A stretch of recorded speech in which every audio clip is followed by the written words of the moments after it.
Hai sahabat Homers, kembali lagi di channel Home Narasi. Untuk kisah kali ini, kita punya cerita berjudul Kos di Alam Gaib. Sebelum kita mulai, jangan lupa tekan tombol like dan subscribe channel ini, serta aktifkan juga lonceng notifikasinya agar tidak ketinggalan cerita-cerita lainnya. Langsung saja, kita masuk ke ceritanya. Sore itu langit-langit ditutupi mendung. Gemuruh dari atas terdengar sangat keras. Sesekali kilatan menyambar membuat orang-orang berhamburan masuk ke rumah. Ani yang takut sendirian di dalam ikut duduk dengan ibu dan nenek di teras. Mereka menunggu saat-saat butiran hujan turun. Kegiatan itu sering dilakukan orang-orang pedesaan untuk melepas penat. Suasana di teras itu sangat hening. Mereka sibuk menatap jalan dan mendung yang bergerak tertiup angin.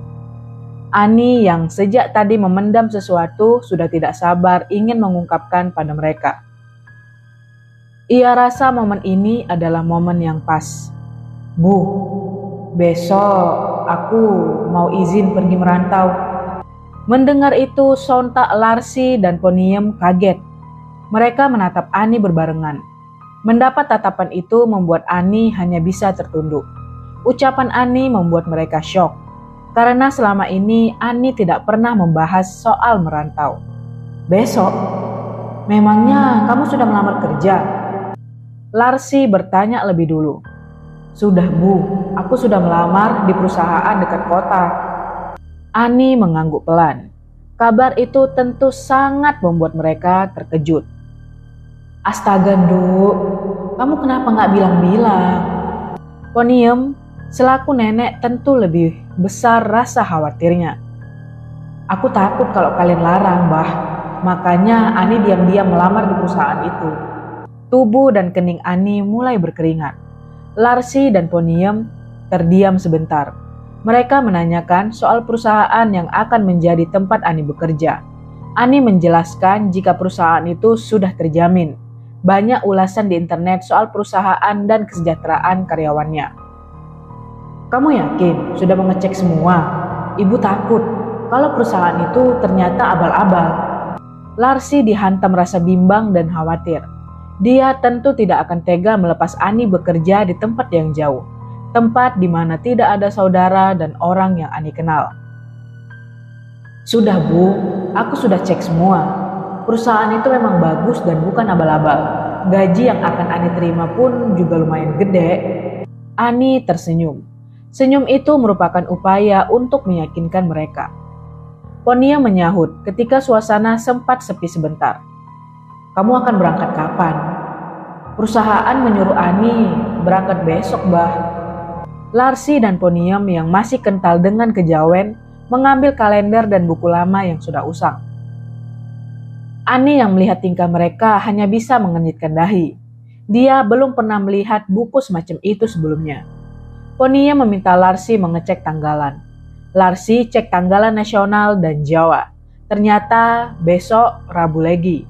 Poniem pun mengecek buku yang tadi ia ambil. Ani yang penasaran ikut melihat. Buku itu berisi angka-angka dan tulisan aksara Jawa. Itu buku apa, Mbah? Ani bertanya dengan penuh rasa penasaran. Sudah, kamu diam dulu, jangan ganggu. Larsi menjauhkan Ani dari buku itu.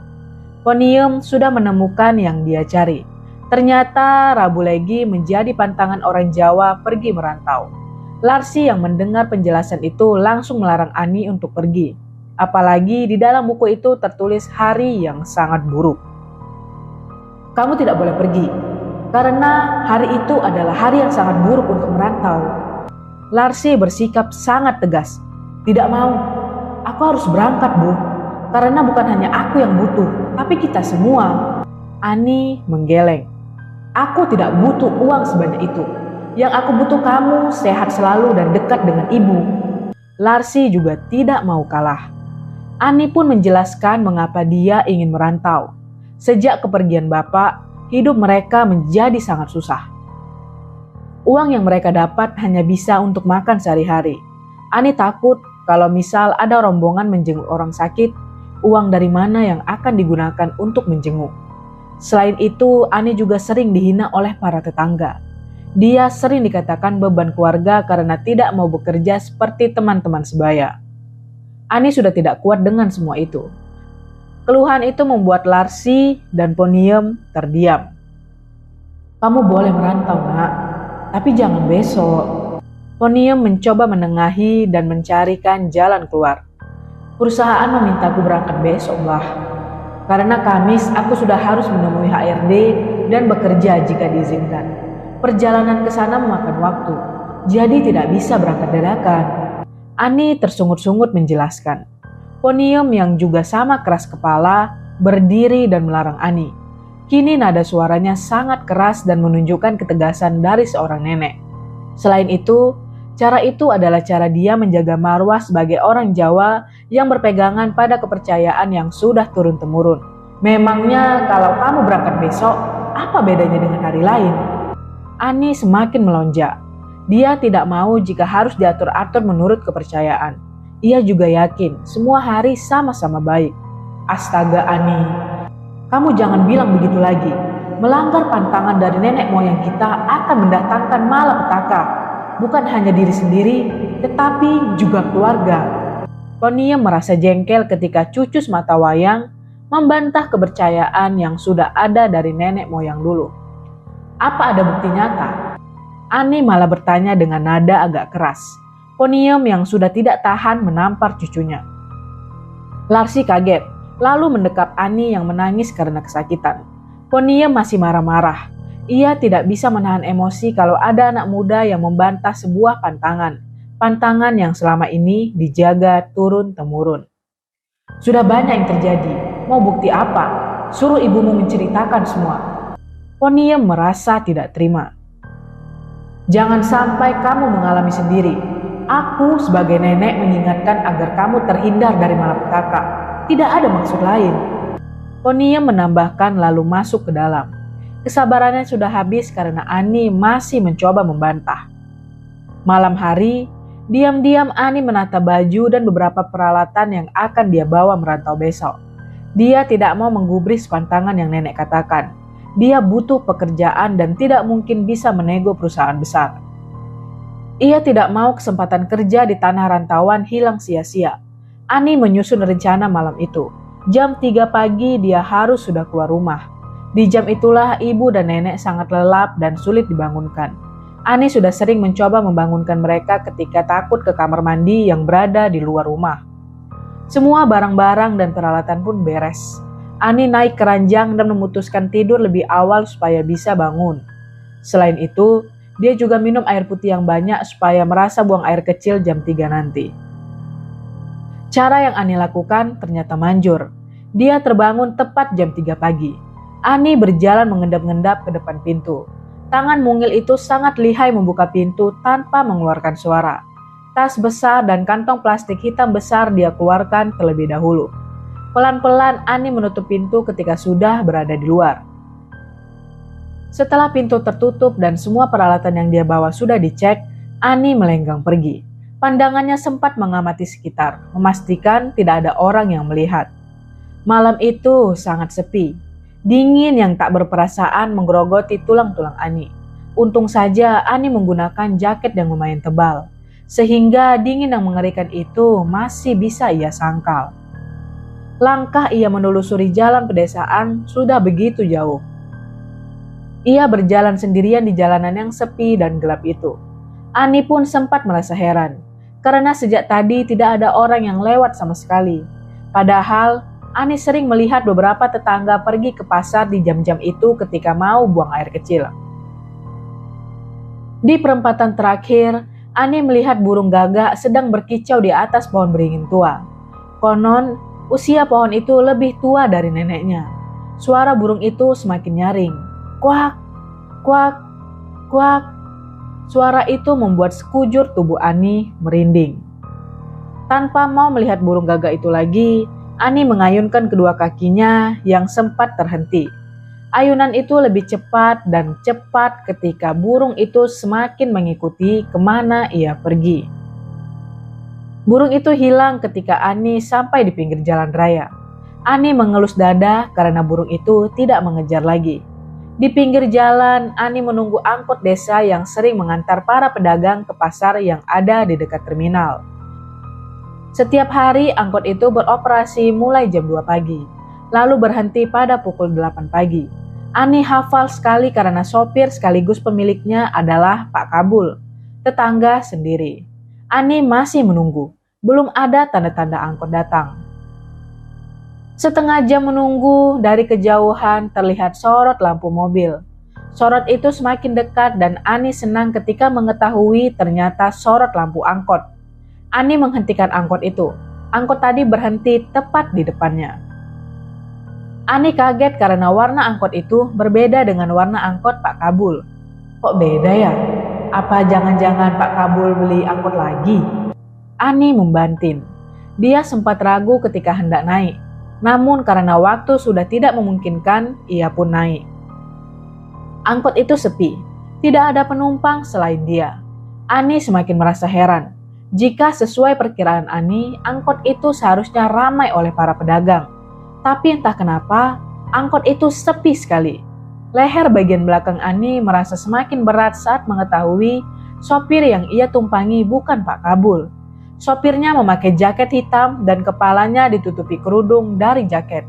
Penampilan Pak Sopir yang demikian membuat Ani tidak bisa melihat dengan jelas wajahnya. Setauku di jalanan ini hanya angkot milik Pak Kabul yang beroperasi. Selain itu tidak ada. Apa jangan-jangan ini angkot baru? Ani mengamati sekitar. Siapa tahu dia bisa mendapat petunjuk soal angkot yang baru dia tumpangi ini. Pak sopir angkot kerap menempelkan stiker identitas di beberapa titik. Stiker itulah yang Ani cari saat ini. Namun pencarian itu nihil. Ani tidak menemukan apa-apa selain jaring laba-laba yang sangat banyak di setiap pojokan angkot. Selain jaring, Ani juga menemukan tumpukan tanah di belakang. Ani menjadi was-was dan ingin turun. Namun sopir itu sudah menjalankan angkot dengan kecepatan yang lumayan. Angkot ini mau kemana? Apa sama dengan angkot milik Pak Kabul? Ani mulai cemas. Ia takut angkot itu beda jalan dan malah membawa Ani jauh dari terminal. Ani mencoba membuang pikiran buruk itu dengan cara mengamati jalanan melalui jendela. Dari jendela angkot itu, Ani melihat mendung berkumpul pada satu titik dan udara menjadi terasa panas. Ani menjadi gerah. Ia kibaskan bajunya supaya ada angin yang masuk ke dalam dan menghilangkan gerah dari tubuh. Namun dia merasa tidak ada angin sama sekali. Ani kibaskan agak keras lagi. Angin tidak sedikit pun terasa. Jika dia terus-terusan memikirkan gerah dan arah angkot ini pergi akan membuat kepalanya pusing. Ani mengalihkan perhatian lagi dengan mengajak Pak Sopir mengobrol. Bapak sudah lama menjadi sopir angkot? Ani membuka obrolan sambil membenarkan kerah bajunya. Bapak itu diam dan tidak menjawab. Ani yang menunggu mendesah kesal. Tetapi dia coba buang jauh-jauh rasa kesal itu. Mungkin Pak Sopir tidak mendengar karena lagi fokus menyetir. Ani ulang lagi pertanyaan yang sama. Apakah Bapak sudah lama menjadi supir angkot? Kali ini nada suara Ani lebih tinggi supaya sopir itu mendengar. Bapak Sopir hanya mengangguk. Anggukannya sangat pelan. Ani tidak senang mendapat tanggapan semacam itu. Mungkin dia perlu mencoba memulai pembahasan lain. Apa suka dan dukanya menjadi sopir angkot, Pak? Ani yakin pertanyaan itu akan dijawab dengan panjang lebar. Sopir itu malah tidak menanggapi sama sekali. Ani melirik kaca spion yang ada di depan. Mata sopir itu merah menyala dan sedang menatapnya tajam. Ani mundur agak menjauh. Keringat yang sejak tadi sudah singgah di tubuh kini malah semakin deras. Ani merasa ada yang tidak beres dengan angkot ini. Tetapi ia tidak punya pilihan selain menunggu sampai terminal. Tubuh Ani sampai menggigil ketika melihat mata merah itu. Dalam hati ia terus bertanya-tanya siapa sopirnya. Tiba-tiba angkot itu berhenti. Ani semakin takut. Ia tidak bisa menahan rasa penasaran langsung melayangkan pertanyaan pada sopir. Kenapa berhenti, Pak? Ani bertanya dengan nada getir. Sopir angkot itu hanya menunjuk sebuah rumah kosong dan celananya. Ani pun paham dengan kode itu. Sopir ingin buang air kecil. Ani sedikit lega. Ia kira sopir akan itu. Saat menunggu, angkot itu mengeluarkan asap sendiri. Ani panik dan berpegangan pada dinding angkot. Asap itu semakin banyak dan membuat Ani mencari ruang kosong. Ani menjerit histeris dan teriak minta tolong. Bahkan ia sempat berupaya membuka pintu dengan kaki dan tangannya. Namun pintu itu tidak bisa dibuka. Ia coba dobrak dengan tubuhnya. Namun pintu tidak bergeming sama sekali. Ani menangis karena tidak tahu harus bagaimana lagi. Tak berselang lama, sopir datang dan membuka pintu. Angkot yang tadi penuh dengan asap dan membuatnya batuk, hilang seketika. Kepala Ani menjadi pusing dengan keadaan angkot yang kacau balau. Ia yang kelelahan karena menangis dan menjerit, mulai diserang rasa kantuk. Ani tidak boleh tidur. Ia buka mata lebar-lebar supaya tidak terpejam. Ani takut terjadi apa-apa ketika dia tidur. Apalagi sopir angkot yang ia tumpangi sangat misterius dan menakutkan. Namun karena rasa kantuk lebih kuat daripada kelopak matanya, Ani tertidur. Bangun-bangun Ani sudah berada di depan rumah kosong. Dia terlentang di atas tumpukan tas dan kantong plastiknya. Ani gelagapan dan segera keluar dari halaman rumah kosong itu. Ia berjalan sampai ke jalan raya. Cahaya matahari sudah menyebar ke seluruh penjuru, membuat jalanan tampak sangat terang. Ani tidak mengenal jalanan dan tempat ini. Ia hanya menunggu bus yang berangkat ke kota di mana perusahaan itu berada. Tak berselang lama, Ani melihat ada bus datang. Ia amati jurusan yang tertulis di kaca depan bagian atas. Jurusan bus itu sama dengan kota yang akan ia tuju. Ani menghentikan bus sebelum semakin mendekat. Bus berhenti tepat di hadapannya. Ani naik dengan menjinjing kantong plastik hitam dan menggendong tas punggung. Tempat duduk bus sangat lenggang. Hanya ada beberapa penumpang yang duduk berpencar. Ani yang naik dari belakang harus melewati beberapa bangku. Ia melihat para penumpang yang sudah lebih dulu ada. Mereka menutupi tubuhnya dengan sarung dan jari, sehingga Ani kesulitan melihat wajah mereka. Di belakang bangku sopir, lenggang. Ani memilih duduk di sana. Ia turunkan tas gendong ke bangku samping yang kosong. Nanti ketika ada penumpang baru, Ani hanya tinggal menggeser ke bawah. Bus mulai berjalan. Ani yang bosan melihat jalanan mengamati sekitar. Ternyata sopir itu sendirian. Tidak ada kernet seperti bus-bus lain. Ani enggan bertanya. Ia memilih menikmati perjalanan sambil menyandarkan tubuh ke punggung bangku bus. Di tengah-tengah perjalanan, bus tidak seimbang. Ani tidak pernah berhenti mengingatkan karena bus masih tidak stabil dan suka belok-belok sendiri di jalanan. Ia sampai memegang pundak Pak Sopir. Tangannya merasa dingin yang luar biasa saat tanpa sengaja terkena kulit pundak itu. Ia cepat-cepat menarik tangan dan menyentuh kulitnya sendiri. Dari sentuhan kulit tadi, Ani menyadari jika suhu tubuh mereka berbeda. Suhu tubuh Pak Sopir mirip sekali dengan suhu tubuh orang yang meninggal. Ani ingat sekali karena dulu pernah memegang kulit jenazah temannya. Ketika memasuki sebuah jalanan yang sepi, langit yang semula cerah mendadak ditutupi mendung. Gumpalan mendung itu membuat keadaan sekitar menjadi gelap. Angin berhembus sangat kencang. Ani berdiri sambil memegangi tempat duduk. Dia melihat ke belakang, terutama pada penumpang-penumpang lain. Posisi mereka tidak berubah dan masih menutupi tubuhnya dengan sarung dan jari. Bus semakin cepat. Ani yang mencium bau tidak sedap menjadi pusing. Ani yang sudah tidak tahan kembali duduk dan menyandarkan tubuh. Bau yang sangat menyengat itu membuat Ani terus menutup hidung. Ani pingsan karena bau itu masih tercium meskipun ia sudah memakai masker. Bus berhenti ketika sudah sampai di terminal. Ani terbangun dan langsung membayar. Namun Pak Sopir menolak dan Ani terus memaksa.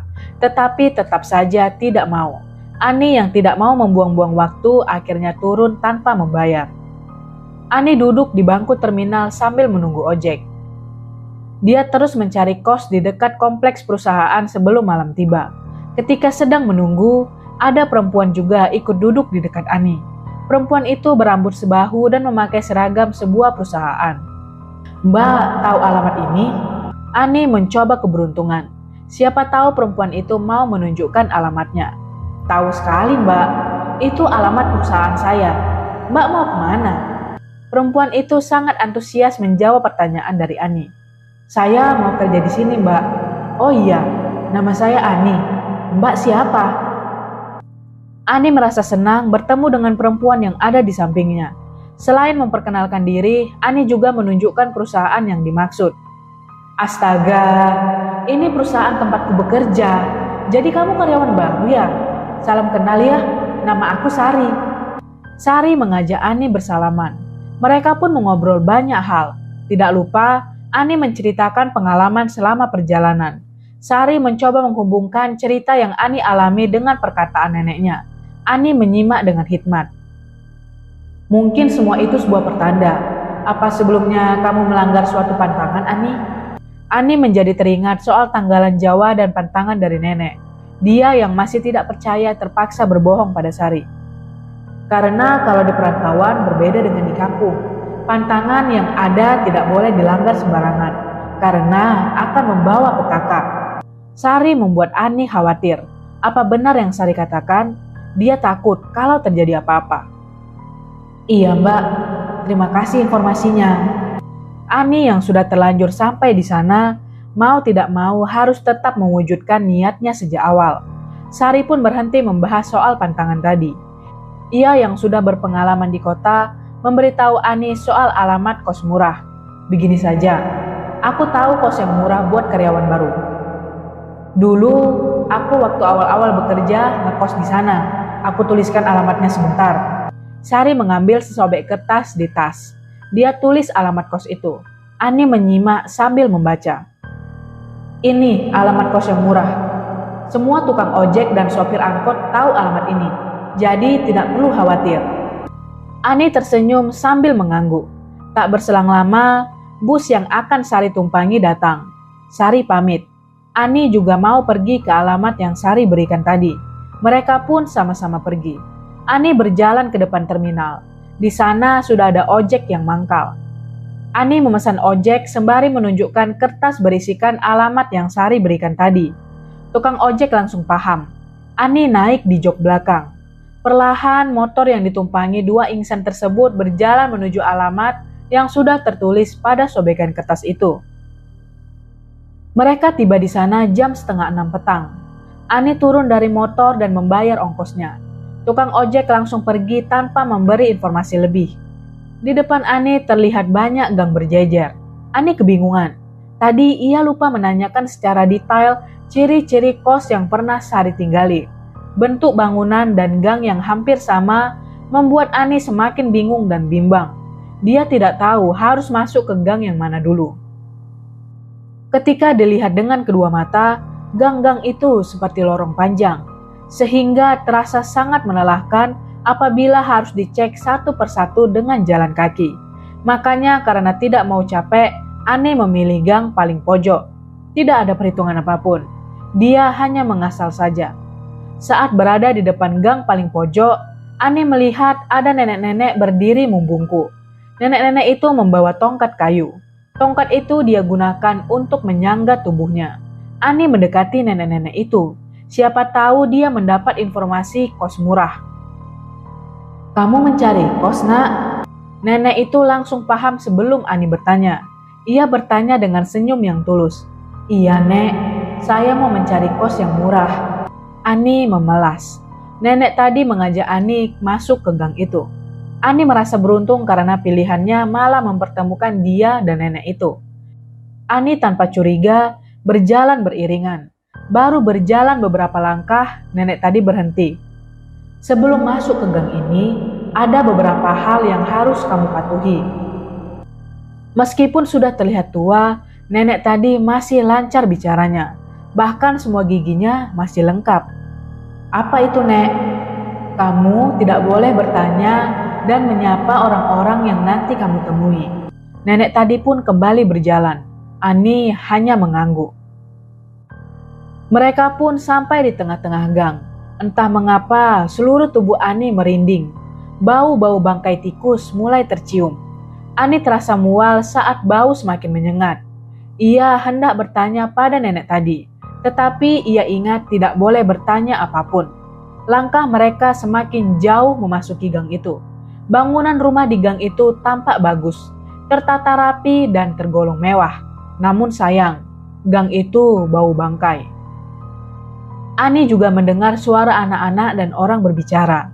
Suara itu membuat gang terdengar sangat ramai. Akan tetapi, Ani tidak melihat orang selain nenek tadi. Ani pun terus bertanya-tanya di dalam hati, suara siapa yang ia dengar dan kemana orangnya. Tubuh Ani merasa sangat lemas. Ia tahan sekuat tenaga supaya tidak pingsan.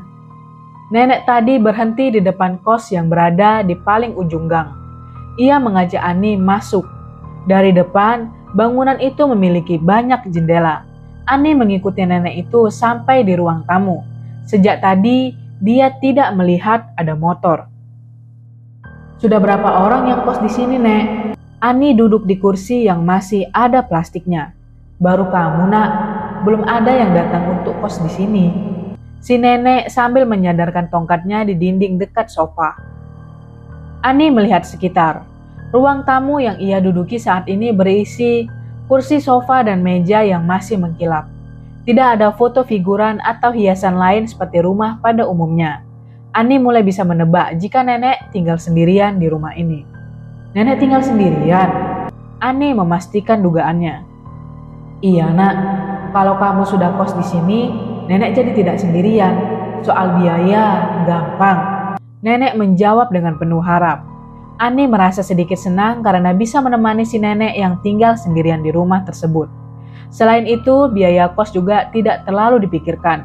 Ani membantu nenek memasak. Selain masak, Ani menengok jam dinding. Jarum yang ada di jam berhenti dan tidak bergerak. Ani pikir jamnya rusak karena mungkin nenek tadi tidak bisa mengganti karena ketinggian. Ani memilih menata tas di kamar yang nenek sediakan.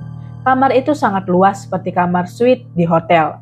Apa nenek tadi tidak salah memilih kamar sebesar ini? Ani merenung setelah berhasil membersihkan kamar dan memasang spray.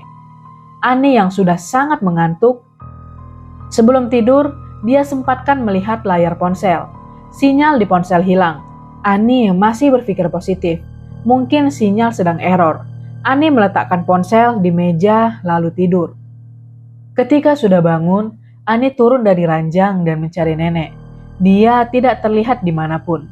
Bahkan hampir semua ruangan sudah Ani kelilingi. Tetapi tetap saja si nenek tidak kelihatan. Nenek kemana? Batin Ani.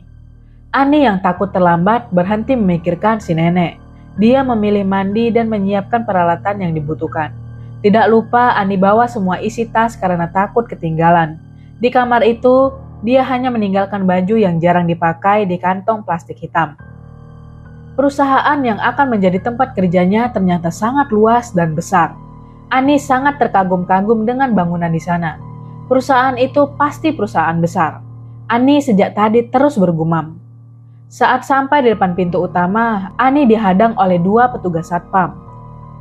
Mereka menanyakan maksud dan tujuan Ani datang ke sana. Saya sudah ada janji dengan Ibu Indah, Pak. Ani tersenyum sambil menunjukkan CO card yang ada di layar ponsel. Kedua satpam perusahaan hanya bisa mengangguk dan mempersilahkan Ani masuk. Karena tidak berani melarang tamu dari Ibu Indah, atasan yang terkenal sangat galak dan tegas. Ani melenggang masuk melewati mereka. Ia terus berjalan dan menuju lift. Sesuai yang kedua satpam katakan, Ani naik ke lantai 3. Di lantai itulah ruangan Bu Indah berada. Di lift berhenti dan Ani keluar menuju ruangan yang dimaksud. Ketika sampai di depan ruangan, Ani membaca pengumuman kecil yang tergantung di pintu. Ibu Indah ternyata masih rapat. Ani menunggu di bangku tunggu yang kebetulan ada di sana. Ani! Tiba-tiba dari kejauhan ada yang memanggil. Ani menengok mencari sumber suara itu. Mbak Sari! Ani berdiri dan menghampiri Sari. Sari menanyakan kabar soal kos. Ani cerita bertemu dengan nenek-nenek. Sari menyimak dengan sangat antusias. Sari merasa lega karena Ani sudah mendapat kos yang murah dan sepadan. Ibu Indah ada rapat di luar atau di kantor ya Mbak? Ani agak panik. Dia takut tidak bertemu dengan Ibu Indah hari ini. Dia ada kok, santai aja. Satu hal yang perlu kamu tahu, Ibu Indah suka orang yang on time dan tanggung jawab. Jadi besok kalau sudah bekerja, kamu tidak boleh terlambat ketika dipanggil Ibu Indah. Sari menerangkan dengan detail supaya Ani tidak kena marah. Baik Mbak, terima kasih. Ani mengangguk. Tak berselang lama, Ibu Indah datang. Ani diminta masuk ke ruangan. Ruangan Ibu Indah sudah ber-AC, namun Ani malah berkeringat. Tubuhnya sedikit menggigil. Ibu Indah meminta persyaratan kemarin. Loh, bukannya ini untuk kemarin? Kenapa kamu datang hari ini? Raut wajah Ibu Indah semakin tidak bersahabat. Hah?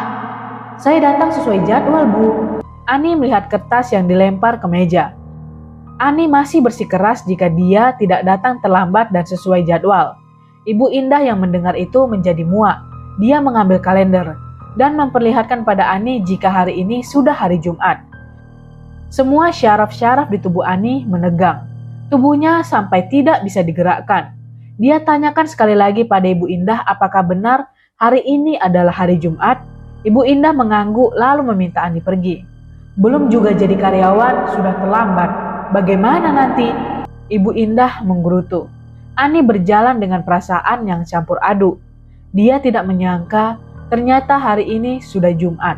Padahal baru semalam dia datang. Kenapa bisa hari ini sudah hari Jumat? Ketika sampai di depan gang, Ani kebingungan karena kos yang semalam dia tempati sudah tidak ada. Bahkan gang di sana hanya tinggal 2. Gang lain tidak ada dan digantikan oleh pabrik yang sangat besar dan luas. Mendapati hal itu membuat Ani menangis. Dia sudah tidak bisa membendung tangisnya lagi. Dia menjadi ingat perkataan nenek di rumah soal 3 pantangan tersebut. Ani pun pulang dengan penuh penyesalan. Oke teman-teman, sekian untuk kisah kali ini. Bagaimana menurut kalian tentang kisah ini? Tulis komentar kalian di kolom komentar. Dan buat teman-teman yang baru bergabung, jangan lupa untuk like, komentar, share, serta subscribe channel ini. Dan nantikan kisah-kisah horor berikutnya. Tetap di channel Home Narasi.